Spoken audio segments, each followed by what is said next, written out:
What's good, people? Obviously this video is going to be different because we are doing a podcast, and the whole purpose of this podcast is to talk about things that are not just anime related. We are trying to diversify from our channels, and with me today is Baara B to do the first episode of our podcast. Say hi. Hello team Cycles, I'm here.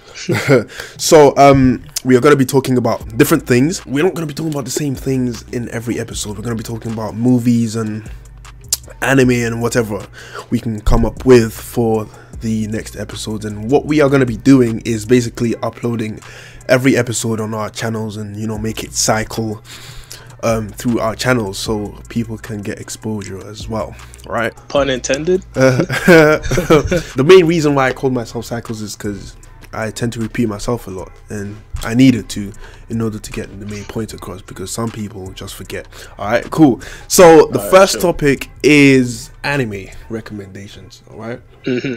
All right. So I never really watched a lot of animes. The only two animes that I really watch is Dragon Ball Z and Naruto. Well, now Dragon Ball Super and Boruto. So I'm guessing you guys or Cycles can give me some recommendations, and I'll probably look into the comment section as well to see if I can get some recommendations on some animes. Honestly, I got a lot of recommendations from my subscribers because I did ask what animes do you want to see on my channel, and I got a lot of Black Clover. Right, I got a lot of Attack on Titan and My Hero Academia. Now, what I can guarantee is Attack on Titan and My Hero Academia, because those are good shows. Thing is, I'm not easily impressed, right? So it's very difficult for me to watch a new series and think it is good. One thing I did do is I did watch Black Clover, and I have seen the first, I think, yeah, there's 15 episodes out now, right? Yeah, I did watch the first episode, and I think it's alright. I did read the manga to the present chapter that is out, and I basically skimmed through it a lot, and I thought I didn't think the series was, you know, necessarily good. I thought it was alright, just about alright, you know what I'm saying? Because action wise it's packed with action, but I feel like it's lacking story, and I don't know why. One thing I heard a lot is that Black Clover is just like Naruto. Like, everybody's making videos in that. Is it true? Nah, it's not true. It's just a certain YouTuber who just, you know, went around and, you know, said it's like Naruto. And then the thing is, what people don't realize is that if you are a figure who has a lot, like a big following, right, you actually have authority, you know, based on what you say. Because if you say something and people actually believe you and they follow you and they idolize you, you can actually manipulate people easily, you know what I'm saying, based on what you say. And that's just why whenever I talk about facts on the Naruto or something like that, I say, don't just believe me, go and do your research and find out for yourself. You know, I encourage people to not follow me like sheep, but actually, you know, use their own heads and, you know, do their own research. So that, well, there's one YouTuber out there which everyone knows that said. So are you going to say it? Are you going to say his name? Oh, I'm not sure. It's for Neverworld. Oh, okay. I feel you. I'm not going to sugarcoat that. That's what he said. I was, you know, I saw that video, and a lot of people have been saying, yeah, it does have similarity to Naruto. Yeah, I have seen them, right? But it's an anime of itself, right? When I read the manga, I knew, all right, cool, this is slightly different, right? I'm not going to necessarily say I like it better than Naruto, but I like some of the characters in there, and I like the character who is, his name is Luck. So basically, that's the main character? No. His main character's name is Asta. Nigga shouts too freaking much. Yeah, that's one critique I heard on it. Yeah, he shouts too much, but I like the character named Luck. The reason why is because of his backstory, right? Basically, Luck is a character who was born smiling. So he smiles and he doesn't show any other expression than smiling. And the first time I saw him in the episodes, when he was in a dungeon, I knew there was immediately something wrong with the character, and that's because the character showed no other expression than just, you know, smiling and just saying that he must win. That's basically all that went through the character's mind, and I knew there was something wrong with the character. And it turns out, based on the backstory, that the character is, you know, there is something wrong with the character. He just can't, you know, display any other emotion than smile. And, you know, his mother never liked him because of that reason, and only when he won a fight did his mother commend him, right? So basically he goes around fighting to win because it reminds him of his mother finally accepting him. You know what I'm saying? Yeah, so I really liked that character. Except from that, the other characters are really bland.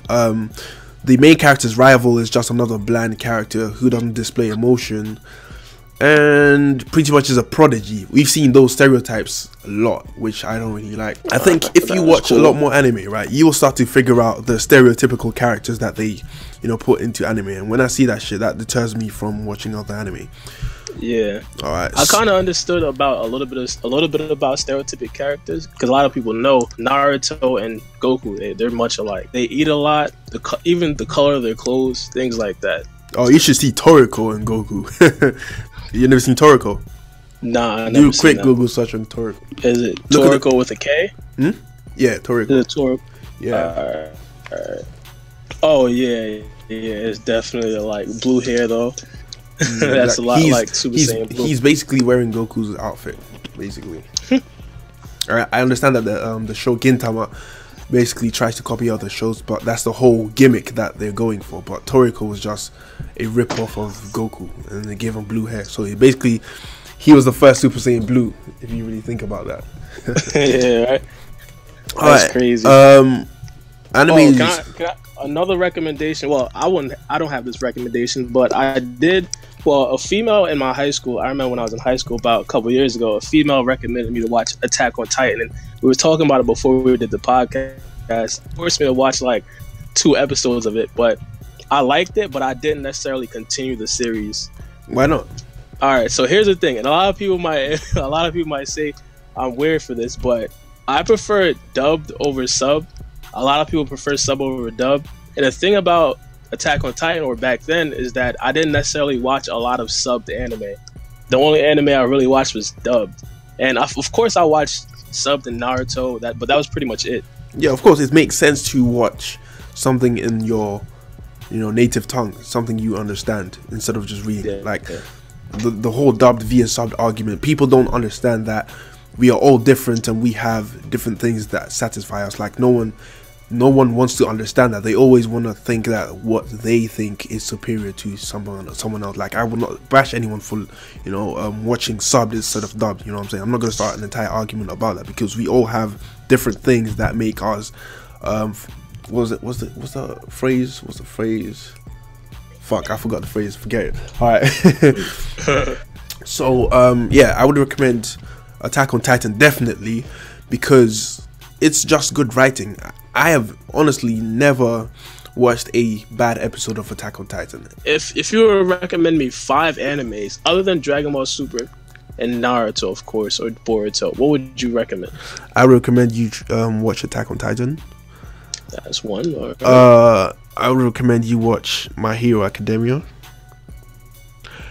I wouldn't recommend Black Clover, because, you know, that's just starting out. You wouldn't necessarily know whether it's, you know, good or not, based on just 15 episodes, right? Yeah.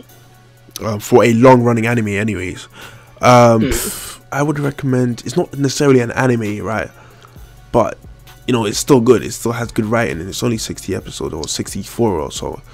It's Avatar: The Last Airbender. Like, it starts off, you know, childish and kind of stuff, but as time progresses and you watch it, it actually becomes good. Like, the characters in that show are the best developed characters, you know, that I've ever seen. Like, that's the best show I think is out there.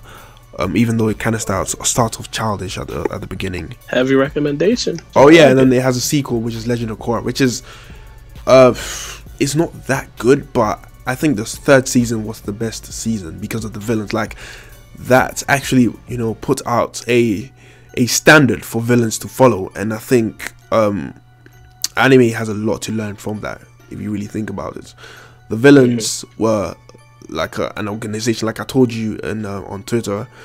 Basically what they did is, even though the main character is the most powerful being on that planet, right, they still managed to wreck the main character and bring the main character to the point where the main character could not walk, and the main character was emotionally wrecked to the point where they were just crying and they couldn't do their job anymore. Basically, so they brought the main character from 100 to 0. or 0.5 kind of thing. Cool. Yeah, so That's cool. That kind of set the standard for me on what a villain should be. And it also kind of proves that you don't necessarily require power in order to be a great villain, or, you know, bring a sense of danger. As long as you have, you know, something that the main character, you know, cherishes, and, you know, you put that on the line, that increases the sense of danger. So yeah, I did recommend about 3 shows right now. What's the fourth show? I don't really watch a lot of anime. Like, I got tagged for this whole anime thing going on about people tagging themselves about the 4 or 5 mangas they read, and I couldn't even name one because I don't read no manga. Yeah, 2 other ones I hear about a lot is My Hero Academia. Oh yeah, I already mentioned that one. You did? And Hunter x Hunter. Oh yeah, Hunter x Hunter apparently is good, right? Everyone that, you know, watches it says it's good, but the reason why I'm not going to touch Hunter x Hunter is because of the stage that it's in. I am 100% sure that it's going to be good, right? But the thing is that I don't be left hanging like these people every single, you know, month, where they hear some bullshit about the writer or the author being in some kind of I don't know, like they're always hospitalized or something. You know what I'm saying? Yeah, so basically this guy leaves them hanging. He would like release a chapter. It's like Boruto, the manga being released monthly, but then like this guy would release a chapter every 6 or 7 months. You know what I'm saying? Oh, you don't want to be in that state. You know what I'm saying? That would just cause me to drop an anime, so I'd rather get the whole thing. Alright, so here's an OG one. What about Bleach? Bleach. Bleach only gets good to a certain point, then it's just repetition and it just gets boring. Like the expressions, the dialogue, it's all just boring after a while. And I do commend the writer, the author, for writing, you know, without thinking for so long, because I did hear that apparently he was writing and he did not plan anything. He just wrote as he just went. It got exciting to a certain point and just got boring. So that's it. I would recommend you just watch half of it, not the rest. Alright. So those are the only animes you recommend? That's cool. I don't really watch a lot of anime. I don't have the time. I'm always doing fucking extra work, short films and all that kind of. I don't want to boast, so. You know what I'm saying? Your picture's probably on Google. Like you're probably famous. I wouldn't say that famous. I mean, I've done like you know, advertisements and all that kind of stuff, right? But I wouldn't say necessarily famous. I'm still building up my image. I'm still, you know, putting myself out there. I'm not A-list actor, Hollywood actor or anything. I'm not even a Hollywood actor, but eventually I'm gonna go there and, you know, do my shit, and eventually people are gonna see me in a video. Like that would be the coolest face reveal ever done. You know, you know, me just making a video linking you to a trailer in which I'm in. That would be funny. Yeah, that would. Yeah. Alright. This actually gives me the opportunity to talk about Boruto, right? And the reason why a lot of people are saying that, you know, we hate on Boruto, the reviewers hate on Boruto. Now, the thing is, if I watch an anime, right, I give it, based on what type of anime it is, right, based on whether it's seasonal or not, I give it a minimum of 1 to 5 episodes, alright? I think in every story, it is the author's responsibility to make a good first impression, because the first impression of the anime is basically what draws people into the anime. That basically tells you, okay, I need to watch this, right? Attack on Titan did it in 1 episode, and a lot of other anime did it in 1 episode, right? Did. So I think first impressions matter. And the thing is with Boruto, there is no first impression made in the first episode. I mean, there was the whole thing about Konoha being destroyed, right? But that is not enough. I mean, we've already seen that kind of thing. And even if people haven't seen it already, if new people are coming, they don't know what that means. That's not going to attract them. That stuff at the beginning only baits the people who have already been watching Naruto. You know what I'm saying? Yeah. Because it triggers their curiosity. If you're new, that is not going to understand that. Yeah. The thing about it is that Kishimoto, well, he doesn't write this anime, but the thing about him is that he felt that, you know, of course he's going to get a lot of viewers from Naruto, so he didn't really necessarily need to have that attention drawer of the first couple episodes. So I don't know, it's like he kind of felt a sense of comfort. Thing is, there are two people in charge of the entire thing, the operation right now, right? Which is Ikemoto, and then there's Ukyo Kodachi, right? Yeah. I think that it should be easier for them to actually deal with Boruto than Kishimoto could, because Kishimoto was doing both their jobs, right? If you really think about it, right, the manga is taking too long, and the anime is taking too long as well. I mean, can I really recommend Boruto to someone and, you know, say, oh yeah, it gets good, right? But just watch these first 40 episodes of him just doing random stuff and not developing a lot, kind of thing. Yeah, I'll get it. Yeah, it's I'll like, get it. first impressions do matter. No one's actually gonna say, okay, I want a new anime that's actually good, and you'll say, okay, cool, watch this one, it's good, but you're first gonna have to watch 40 episodes. No one's gonna do that. I feel like if anybody's trying to get into Boruto, I think that they need to watch Naruto first. Like, you need to. Well, yeah, of course. I heard there was other Dragon Ball tubers who wanted to review Boruto, right? Oh yeah. You know what? Some of them haven't even watched that Naruto, so it's like, how are you gonna review or understand what's going on if you haven't watched Naruto? You know what I'm saying?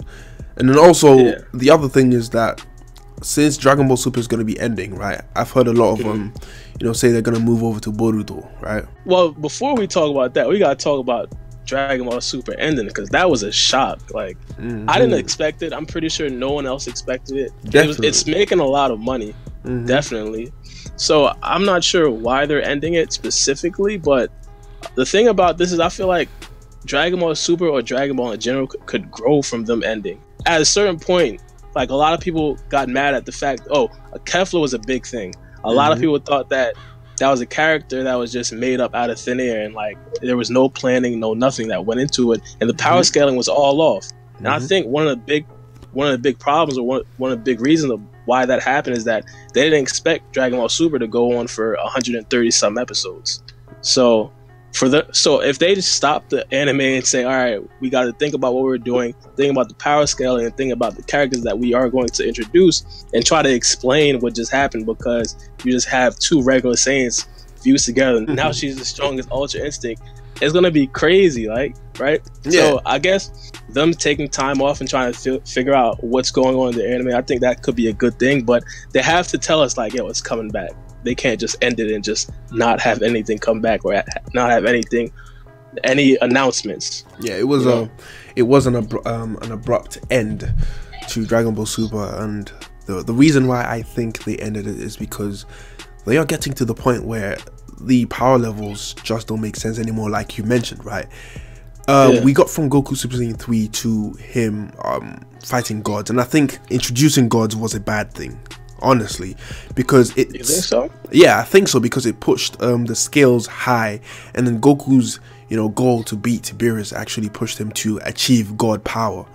And think about it, right? Apparently, there are only few people within Universe 7. So if that is the case, then Goku is pretty much the strongest person in the entire universe. Or Goku and Vegeta are the strongest people on the entire universe. Or the people on Earth, the Goku's group are the strongest people.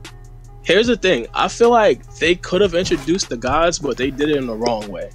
I feel like the god power or the god key is supposed to be something that no one can touch. Like, for example, you've seen Gohan sparring with Goku, you've seen Krillin even sparring with Goku. That shouldn't happen at all. I feel, no matter if he's suppressed or not, I just think that shouldn't happen. Another thing I kind of blame Dragon Ball Z for this a little bit as well, but I'd say when Gohan turned Super Saiyan 2 for the first time, or if Frieza powered up for the first time, like, the earth would shake, right? And now it's like, when the first time they turned Super Saiyan Blue, which is supposed to be like this crazy thing, if Goku turns Super Saiyan Blue and stacks Kaioken on it, it's like nothing happens to the Earth. I know it's a certain thing, like, once you do it the first time, of course you're going to release a lot more energy, but it's more things to it, like the beams or the rays don't do as much damage to the Earth as they used to do. What I think is they cannot emulate the success of Dragon Ball Z, right? Yeah, definitely. And mainly, I think it's because if you really think about it, what's the difference between Dragon Ball Super and Dragon Ball Z? And Dragon Ball in general? Tell me, I'm not sure. It's story, alright? I think they are getting from point A to point B. They have a goal that they want to achieve. There's a threat, right? And I'm actually gonna make a video about this, right? So whenever a villain is introduced, right, you have to think about it. Who is this villain, and what threat do they pose to the main character? What has the main character got to lose if this villain wins? You know what I'm saying? That is actually what makes a good villain. People were actually happy and liked the Goku Black arc out of all the arcs, just because when Goku Black appeared, right, he whooped Vegeta's ass in Super Saiyan Blue.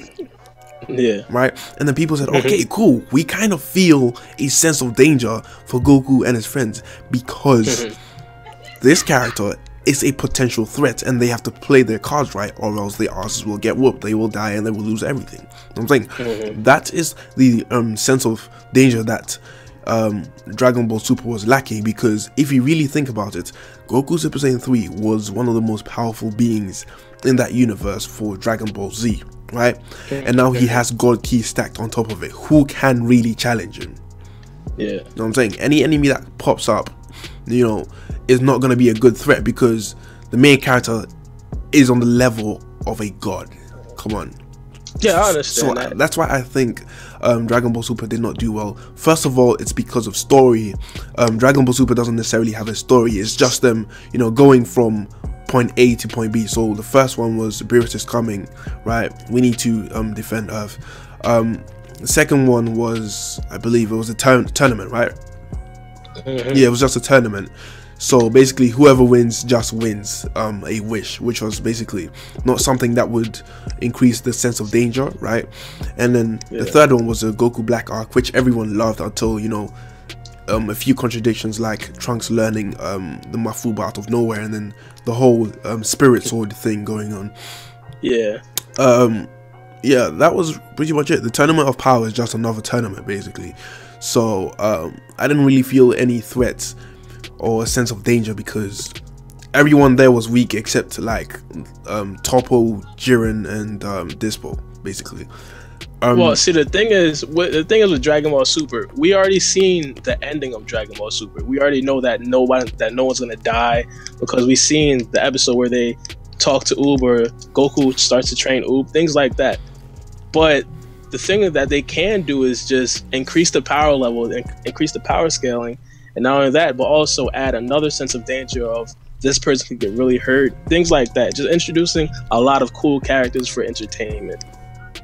So no one's really going to feel a sense of danger. Like, for example, right now in the Tournament of Power, there are people that think that Goku is probably going to get eliminated, or Universe 7 is going to get erased. But let's be honest, it's not going to get erased because we already seen the ending. Yeah. But the only thing they could really do is introduce cool characters. I do agree, right? But the question is, where do they go from here? Because think about it, right? Jiren is the last obstacle that they need to overcome in order to get their wish, or in order to win and make sure Universe 7 doesn't get destroyed, right? Yeah. So if that is the case, and think about it, this is the last arc of Dragon Ball Super before the entire thing ends. They are not gonna make the last arc a losing thing for Universe 7 or the main characters, because this is the last arc. They are gonna have to win. So eventually Jiren will be defeated. I don't know how, because the guy is literally stronger than them and has been holding back the entire fight. You know what I'm saying? If Jiren wanted, he could have one-shotted everybody off the field straight away. That is what I mean with the sense of danger. They have written themselves to a corner where they have to basically contradict themselves every second episode and make the fans go, what is going on with the power scaling kind of thing. So I think they've just hit a wall which, you know, they cannot go or climb over without contradicting something. And I think that is why mainly the reason why the show is ending. Like, if you really think about it, right, in Dragon Ball Z, a lot of people actually skipped their jobs, right, or called in sick just to go and watch the Cell games. That is how much build up there is. You know what I'm saying? Cell has been built up. It has been a whole story where Cell came on Earth, right, through a time machine. He came to a different timeline through a time machine, and you know, he has tampered with the people fighting him, Goku's group, right? And then it has been a build up to perfect Cell. And then, you know, we get a surprise of Gohan turning Super Saiyan 2, right? it's all build up, it's all emotion, drama, you know, tension, all that stuff that goes on. But in Dragon Ball Super, it's not. It's just we fight and it ends and we go on to the next thing. You know what I'm saying? Yeah. It's not a long story. It's just, you know, short arcs of, you know, shows. And I get that. Yeah. The only thing I could really like defend them on is the fact that Dragon Ball Z, the main criticism of Dragon Ball Z was the fact that they talked a lot. For example, when Frieza said to Goku, "You have 5 more minutes, and then Planet Namek is gonna be finished. It's gonna be exploded." It took like 18 episodes and 20 episodes for Planet Namek to be exploded. Like, so that's really the only thing I could really say. I mean, they did get a lot of flack for that, for dragging arcs on for a long time. So I kind of understand it. The thing is, right, I actually thought about that and I just came to a simple conclusion. Minutes in Dragon Ball, like the universe, is different from our universe, like real life. But at the same time, 5 minutes sometimes can be, you know, short in their universe, so it kind of doesn't make sense. Yeah, it just all depends on the storyline at that moment. That's what I'm saying. You can't understand. A lot of things are just not consistent, and it really didn't bother me. The whole 5 minute thing did not really bother me. The thing I think they should do right now, they should probably take a couple. Well, they should have, because it's about to end. They probably should have took a couple of episodes and just explained everything, just like how they did in Dragon Ball Z, when it was like a whole episode where Vegeta was just explaining like where the last 2 Saiyans left. Frieza killed everybody, and now you're finally a Super Saiyan. Things like that. That like they took a whole episode just of Vegeta explaining that, and now I wish we just have a whole episode of Whis and Beerus just explaining what Ultra Instinct is, how do you get it, things like that. Yeah. That's really the only critique, or really the only thing I have to say about them. I think they can't capture. They don't know what it is that made them capture the fire or the spark that, you know, spread the series and made it so popular. They don't know what it is, and they cannot recapture that and put that in Dragon Ball Super. So I'm just gonna say it's just tension, sense of danger, story that is actually dragged out, and, you know, things build and go up and down for both, you know, the good side and the bad side kind of thing. Yeah. Instead of just short arcs, just, you know, they don't work. They don't really work. I feel you. But people are used to the long stuff, so yeah. So Dragon Ball Super, I feel like they have to do something in terms of coming back or making another anime. Where it could be another Dragon Ball series. It doesn't have to be Super. It could just be, they could possibly just skip to when Oob comes back. I'm not sure. You know what I think? It has to be another one. You know what I think? What? I think, right, that if they're gonna make another series, at this point, Goku is strong to the point where he can't even challenge gods, right? God of Destructions, right? And no one within almost all universes could possibly challenge him. Okay, so I think if they're gonna make a new series, it should be like a side series, and it could be like Goten and Trunks, you know, traveling to like one of them unknown timelines, which we don't know what happened to the people, and then they could, you know, train and do all kinds of stuff to actually make a new show. It could be about Goten and Trunks going to another timeline to save them, and then they decide to stay there or something. I don't know. Yeah, I get it. But the thing about it is that I feel like they can possibly do something in the actual timeline, or like a canon thing that continues on in terms of Oob, but it just has to be a greater threat. So, see, the thing is that we understand that mortals can be stronger than gods at this point. If you look at Topo and things like that, you see that they're stronger than their own god of destruction. And not only that, there's a couple more universes, I forgot how much, but there's a couple more universes that are not in the tournament of power, and those universes could possibly have fighters stronger than Goku and stronger than everybody. Well, I just think that the power creep is too much. It's gotten to the point where the skills are too much. If you really think about it, right? In Dragon Ball Super, every single arc has introduced a new transformation. Have you ever noticed that? Yeah, I kind of get that, yeah. Like, the first arc with Beerus introduces Super Saiyan God, right? Next one, we get Super Saiyan. Frieza, with Frieza we got Super Saiyan Blue.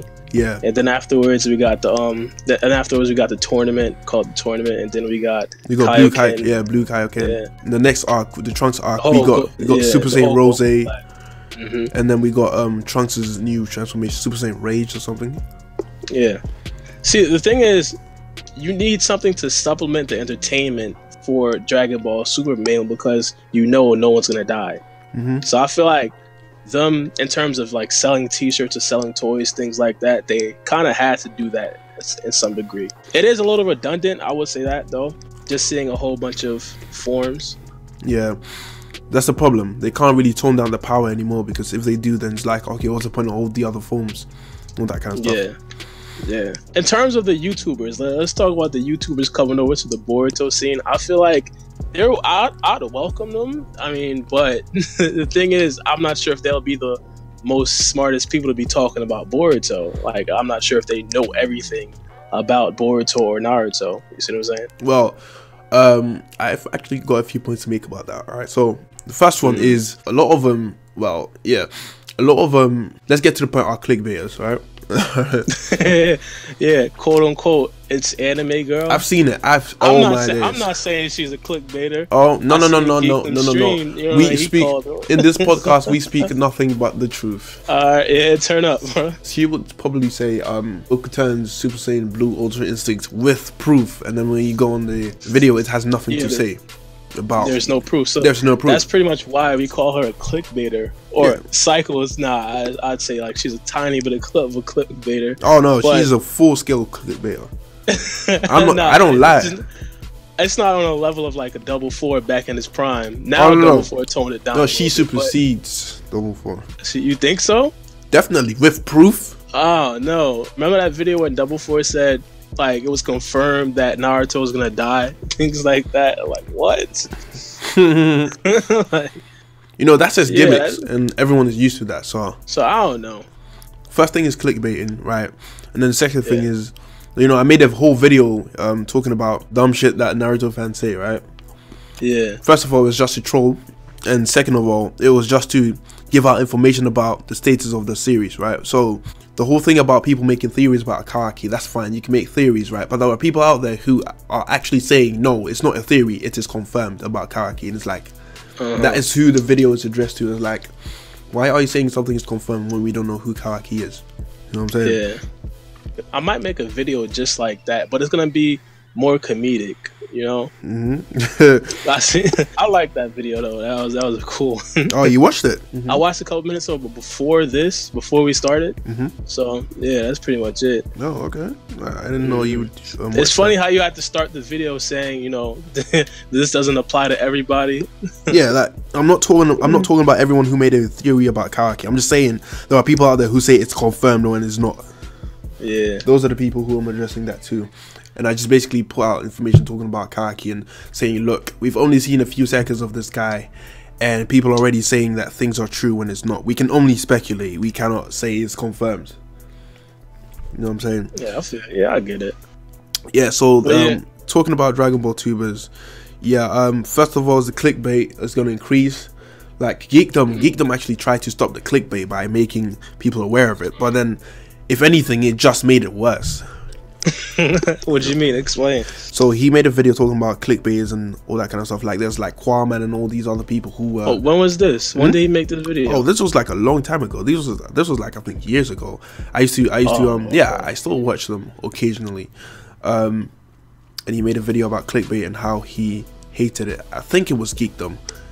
Yeah, it most likely was Geekdom. He made a video about clickbait and all that kind of stuff and how he didn't like it.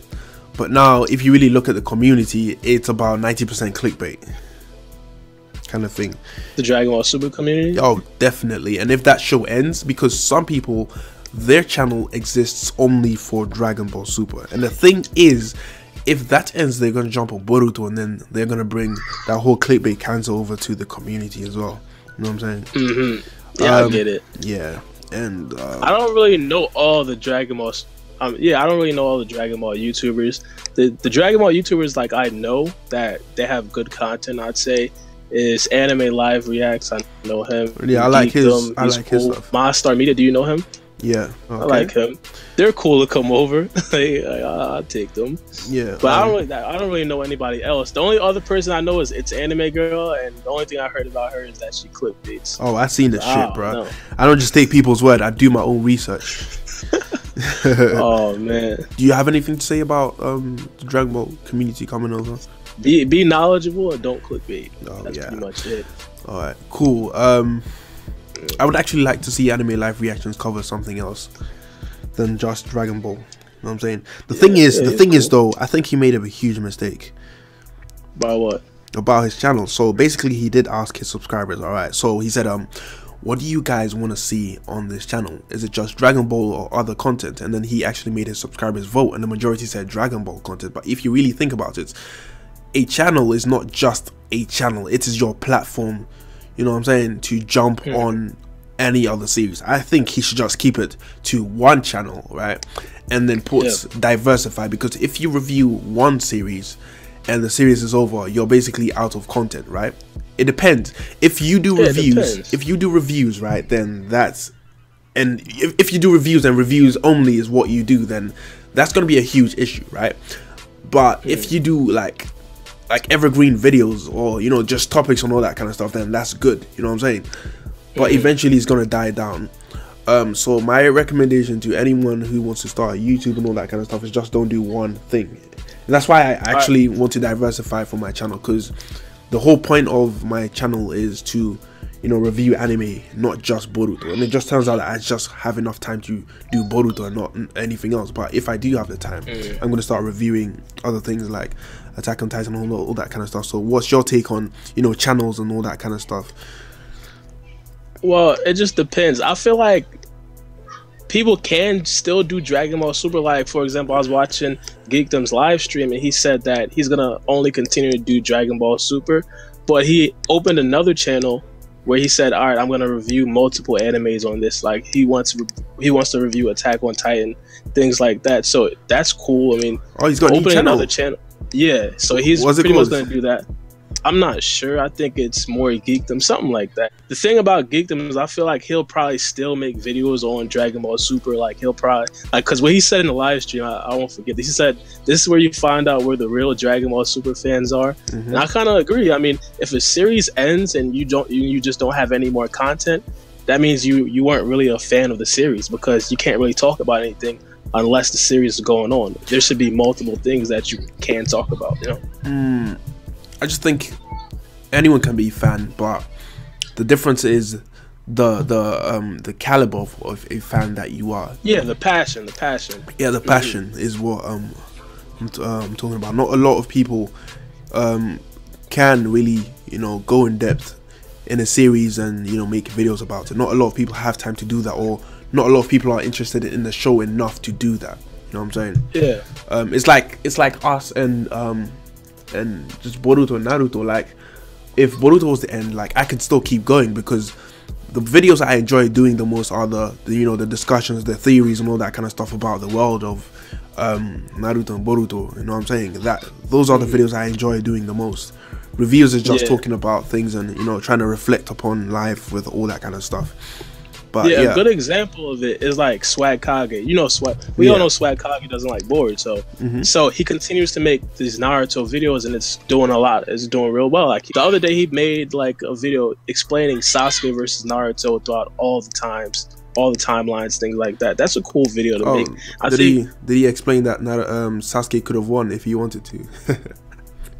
Nah, I didn't watch it all the way through. It was like a 50-something minute video. I have time. Oh, I got a little thing recorded proving that Sasuke could have won with many ways against Naruto. Like, he could have pulled the guy's soul out, but he didn't. So, you know, I think a fight is all about using your head, kind of thing, instead of the amount of power that you have. Power is also part of it.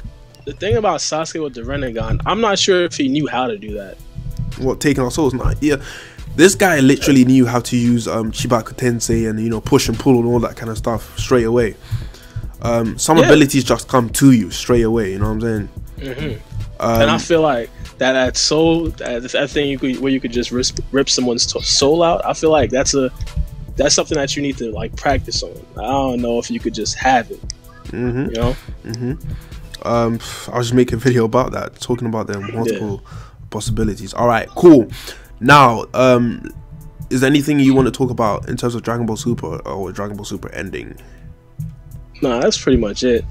The thing, we can go on to the next topic in terms of like the Boruto community as in general. Oh, okay, so let's jump on that then. I kind of explained this in a group chat when we were talking, right? The thing about the Boruto community or the Naruto community in general is that no one really liked each other. Well, back then, like now, I'm friends with Cycles, I'm friends with Hugo, I'm friends with Breezy Max, multiple people, Eternal Hokage. In terms of comparing the certain type of communities, I feel like Dragon Ball Super or the Dragon Ball community, they basically set out the framework of being a successful community. And I think the Boruto YouTubers, they just never did that, you know? So, can you give me an example? All right, so for example, I forgot this guy's name. I think it's Rhyme Style, something like this. A YouTuber, a Dragon Ball Super YouTuber, and he always does these collabs after the actual episode comes out. He has Geekdom on there. He'll have multiple people, and they all make a video on it, and they all, for example, like they all share their subscribers or share their views. And the Boruto community, like we never did that. Well, the Naruto community, I should say, never did that. Now, one time I really understood this is that, one time I really understood that we don't have the same viewers is I remember when Eternal Hokage uploaded, right? I think he uploaded a video about Mitsuki, and he uploaded a video about Mitsuki turning into the Sage mode around my time. It would be around 2 p.m. around my time. And like, I usually upload my videos around 4 o'clock, right? Because everybody's in school in America until around 4 o'clock my time. So he uploaded a video in like the first hour or the first 2 hours, he got 1,000 views. I was like, wow, I could upload the video right now. That's what I thought, but nah, that wasn't the case. So I uploaded the video, and it was at like, I'd say 300 views until 4 o'clock, and then that's when I started to get a lot of views. So I think the fact that a lot of YouTubers have much different viewers, they probably don't even know about other Boruto viewers. Like, for example, me, in terms of me watching Dragon Ball Super YouTubers, I only know about 3 core guys. And the reason why I learned about the other people is because they do a lot of collabs. Okay, you know? So you're saying we should do more collabs with other channels? Well, yeah, that would be cool. Well, I don't have any problems with that. The only thing is that, the only issue that I have with that is that, you know, there are consequences with collabing with people. This is a good point, because a lot of people or a lot of subscribers ask to collab. Yeah, they ask me to collab a lot, and I'm thinking, okay, cool, I will do that. And for this podcast, I actually do plan on have some subscribers on here to talk. You know what I'm saying? I do also have, you know, ideas to have discussions and have subscribers be in there, or by going on my Discord kind of thing, right? But the thing is, you have to be careful who you collaborate with, kind of thing, because a lot of people are on there just to get subscribers, you know what I'm saying? So they'll fake being your friend, or, you know, they'll fake being nice and all that kind of stuff just to get subscribers, and then you're just out the window. I just want that core group of people that I can always, you know, talk to about something, or, you know, just joke around on the internet, and just, you know, who I can relate with when it comes to talking about certain things. You know, I don't mind. Like, I do, you know, I do check out these channels of some of my subscribers, you know, here and then. They might not know I'm on their channel, but I do, you know, watch some of their videos, and you know, I would like to collaborate with some of them. But same here, especially with the smaller YouTubers. I feel like every time I watch a smaller YouTuber and I comment something, especially live streams, like they'll freak out, like, yo, Baara B's in here. I watch everybody's videos. I've just been looking for people who have different opinions, because I do like to hear different opinions. So I would look at other people and their theories and all that kind of stuff in it. So before I make a theory or anything like that, I make sure that I put out my points first, right, before I go and watch someone else's theory about a certain thing, so I don't end up copying something out of there. You know what I'm saying? Yeah. And that's the worst. Yeah, like, I've made multiple videos, right, where I'm in a process of editing it, and someone else uploaded a video talking about the exact same thing. I'm not talking about reviews or things like that, because obviously everybody talks about the review. It's the same thing because it's uploaded and everybody talks about it. But for example, like, I'll talk about Tonetti one day, and I'll see somebody uploading a video about Tonetti. It's like, wow, right? Yeah, one thing I want to add, the reason why I don't really a lot of people. And the reason I can't collab with Cycle is that I do all my videos on the iPad. Like, I'm not sure if anybody else would have the correct equipment to do a collab with me because I don't have any equipment. Well, you can record, so that is the main component that you need, and just get someone to edit the video. I mean, you can edit your video, so it wouldn't be difficult. See, the thing is with me, I can't record on the Discord. I don't know how to do that. You know. All right, so you just get the other person to record, kind of thing. Yeah. So if you can't record, like, I can't do the collab with you. It's just for future reference, you know. Yeah. So I think if you think that the Boruto community should have that sense of or that kind of community with people collaborating left and right, then I'm all for it, kind of thing. And the thing about it is that I feel like the Boruto community is much bigger than we all know, mainly because for example, if we look at all of our most popular videos, I feel like I remember I had my most popular video. I have about 1 million views on it, like 1.3 million views on it. Your most popular video, how much do you think you have? I don't really look at views. Hold on, let me just find that out. You gotta know your most popular video, man. I don't really look at views. I just basically just post a video there, and you know, I'm just there to entertain my subscribers. Man. I'm just good there guy cycles, man. Basically, the thing about views is that when you make a certain video, right, or when you make certain collaborations, like, people will straight away accuse you of, you know, you making that video straight for the views, right? Or say, for example, you plug yourself and say, all right, go check out this video, check out that video. Like, I haven't had that done to me, but I feel like it's gonna be done soon. And the thing is, we don't sit there and edit a video for 8 hours straight to not have no one watch it. You know what I'm saying? Like, that is my reply to those people who say you just upload stuff just for views. It's like, I spent 8 hours. If I spent 8 hours, you know, doing, you know, work in a grocery store or something, I would get more. I would get 6 times the amount of money I get from YouTube. Oh yeah, definitely. You know what I'm saying? So this whole thing is just a passion, and that's why, in a way, I do care about my views, because I do want my subscribers to see my videos, right? But at the same time, I don't. As long as it's out there and people can see it, that's all I care about. You know what I'm saying? My income is not from YouTube. YouTube just pays for my freaking travel. That's it. Yeah, I feel you. But the point I was trying to make, though, we see all these views that we can get if we do upload a video. Like, imagine if someone gets that like on a regular, like, not necessarily 1 million, but let's say 400,000. Like, I feel like that's possible, but not a lot of people know about a Boruto commentary community. I think it's gone down, actually, because when Naruto was out, people used to get like easily 90,000 views and all that kind of stuff. Like, there were people who were reviewing Naruto. I remember Sawyer, it was 44, who's always been there, and then I think it was for Neverworld. These were the 3 people which I used to watch. I never used to watch 44 as much. I would just, like, you know, see one video and just go in and see, you know, what he's talking about with his titles, his special titles, right? But most of the time, I would say the best reviewer is Sawyer. Sawyer is a good reviewer. And the thing about those 3, why they're so consistent, is because they talk about multiple animes. You know, there's multiple YouTubers that talk about Boruto specifically, and they just seem to fall off a lot, you know. Well, kind of like me. Or Naruto. I wouldn't say like you, but for example, there would be some channels that used to have like a consistent, I'd say, 50K to like 60K, and now they just don't upload, you know. Really? Yeah. Wait, who's this? Name me one. All right, for example, I'd say, I forgot his name. Anime Analyst. I love him, love his content. Yeah, I love his content, but now, like, he just doesn't upload. And I feel like it's something, it's not necessarily that he can't get those views. I feel like it's something, it's a point where he doesn't want to.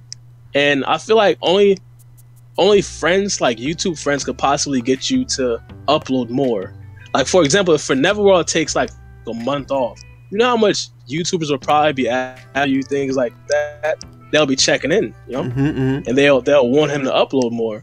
And the Naruto community, they just never had that, I don't know. I heard of a Boruto channel, and then there was the guy. He had a lot of subscribers, but he quit to get a regular job since YouTube wasn't paying much. I don't know who it is. Yeah, that's another thing. Yeah, that's another thing. I feel like since the Adpocalypse, it became a passion thing because no one was making money. I remember there was one video I got like I forgot. I think in the first couple of days I got like 100,000 views, and I only got like $20. So it became like a passion thing. Like, do you want to upload videos? I think the whole YouTube thing has done a good thing, but there are consequences. So the good thing is that even on the new policy, right? It weeds out channels who are just out there to clickbait and get money, and promotes people who actually, create content that people want to see. So it promotes, good quality content. Yeah. But at the same time, the side effect is that a lot of people are going to leave, and then there are people out there who want to turn their passion into money, basically. And the new algorithm just supports passion and not money. So people who used to review Boruto or anything like that would basically want to leave and just get a regular job. Yeah, I get that, and I understand if someone makes videos with the intent that they're gonna eventually turn it into their job. Like I don't really fault them for that. The thing is just that you can't start it saying that, all right, I need to make this my job, because it's probably not gonna happen, and we'll probably, like, the viewers will probably see right through it. Like, he's only making such and such videos because he wants the money, Yeah. What is your goal for your channel then? Well, the reason why I started, because no one really talks about Boruto in my house, and a lot of people ask me why didn't I talk about Dragon Ball Super from the beginning, because I remember Dragon Ball Super was probably like an afterthought in terms of my channel. Like, I hardly made Dragon Ball Super videos. But I remember the first time I started to make videos, like, I didn't tell my family about it. Like, I didn't tell my cousin. My cousin watches Dragon Ball Super. So I was like, yo, what if he finds out? What if he finds one of my videos? I have to explain the whole thing to him. But I just started YouTube mainly because no one talks about Boruto around my house, and none of my family members. So that's pretty much it. Oh, okay. The reason why I started my channel, I actually started multiple channels, but the reason why this one's successful is because I finally knew what I was doing. So basically all the other channels were just my learning phases kind of thing. What people don't understand is, like, people will complain and say, okay, so why do you make, this one type of video, this other type of video? First of all, I just make whatever video I want, right? Regardless of whether it's going to get views, I don't care. I just want to put something out there that's on my mind, right? All right. I have a question. All right. What would be your advice for people starting to make YouTube videos, specifically about anime, whether it be Dragon Ball Super, Boruto, any of them? Oh, I can write down a whole plethora of things. So, number one would be you need to understand what you're getting yourself into. People don't understand that a lot of the anime community consists of people who are immature. All right, I'm just gonna say that because it's the truth. Okay, there are mature people out there, but a huge majority are immature. People in the anime community cannot stand, someone who tells them that their anime is inferior to theirs. So if you're really opinionated, then I wouldn't say don't start a YouTube channel, but I'm just gonna say just be prepared for the backlash. You know what I'm saying? If let me give you an example. If you criticize Dragon Ball Super, a lot of the the hardcore fans are gonna be on your case, and they'll try and take you down. Especially if you're a small channel, you cannot afford that to happen to your channel.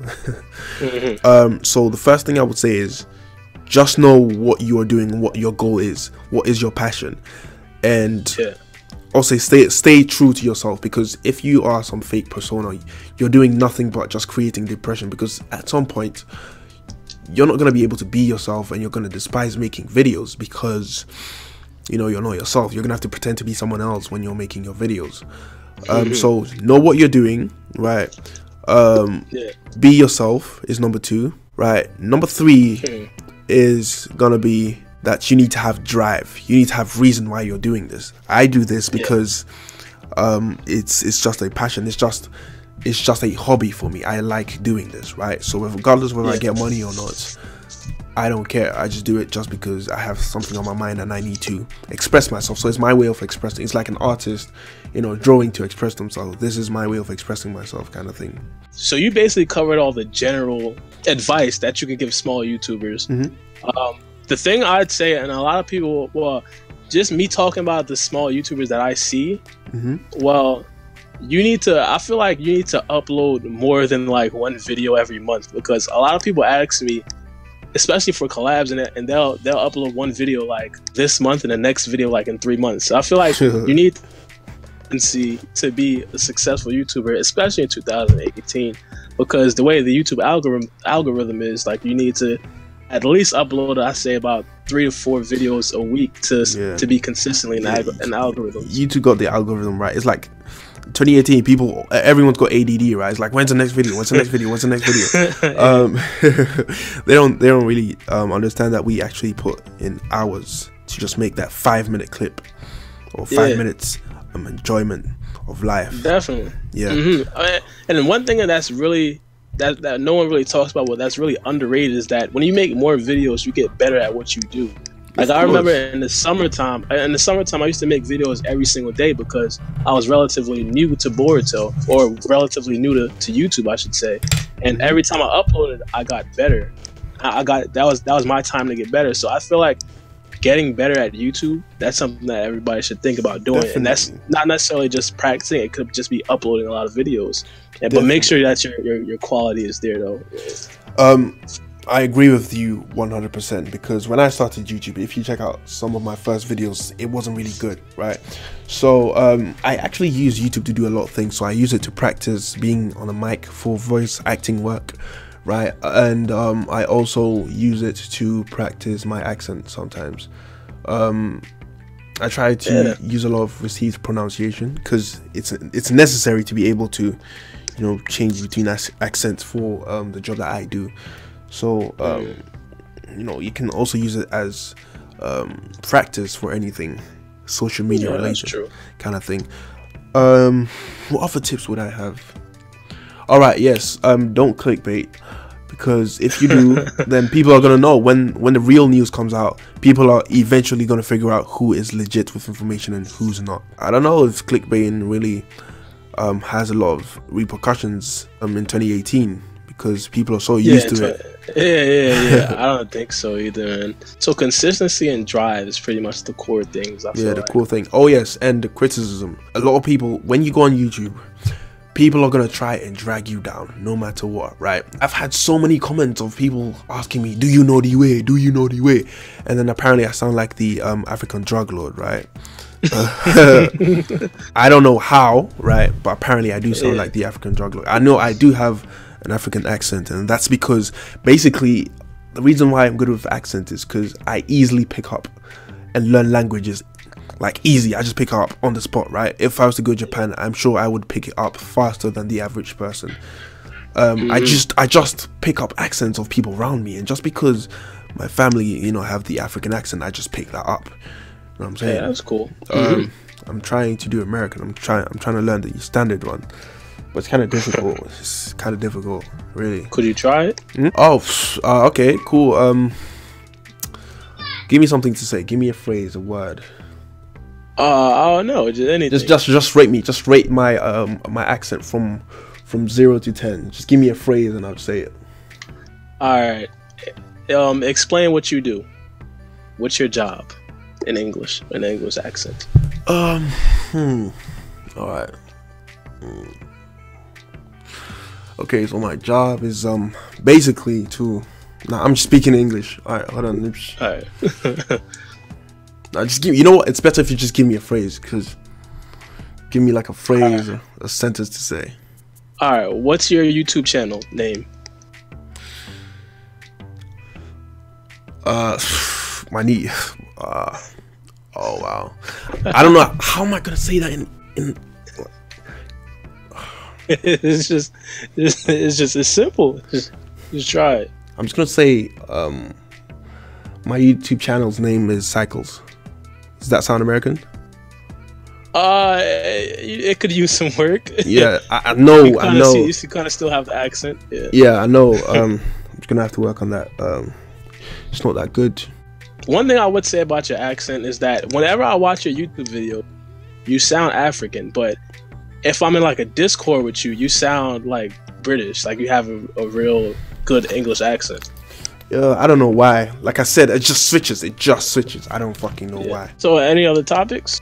Nah, that's all we have so far. Okay, so for those people who do not know who Baara B is, I suggest that you go to his channel right now if you've actually made it through the 1 hour of us just, you know, talking random shit, and, you know, subscribe to his channel. I suggest you all go to Baara B's channel, you know, subscribe to him, check out his videos because they are different than mine, and he has a different perspective on Boruto. So for those people who like variety, I would suggest his channel. Go out and subscribe. With that being said, that was the first episode of our little podcast that we are, you know, doing. So do you have any final thoughts? No, not really. Stay sexy, everybody. All right then, cool, we are done. Bye.